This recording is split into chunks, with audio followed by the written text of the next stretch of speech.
Available evidence suggests that marriage is about 4,350 years old. For thousands of years before that, most anthropologists believed that families consisted of loosely organized groups of as many as 30 people with several male leaders, multiple women shared by them, and children.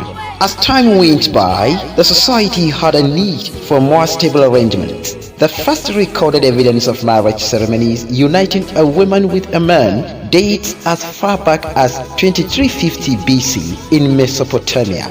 Over the next several hundred years, marriage evolved into a widespread institution embraced by the ancient Hebrews, Greeks, Romans, and subsequently other nations and regions of the world.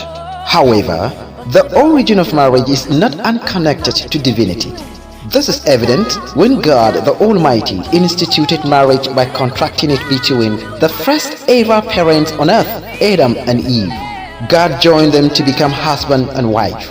This is so to, among other reasons, break the genes of fallenness or loneliness, provide support and assistance to each other, multiply and take dominance of the world by procreating or producing offspring, and fulfill the purpose of God about marriage being a sacrament. It's indeed a happy season and moment for Shoaib Aliu aka Al-Hajj Gombe and Halima Ahmad aka Sadia, having been bound together to live eternally in a boundless love that elicits unceasing joy and laughter. Obviously, the story of their hearts is nothing other than fulfillment of destiny and the desire long craved for.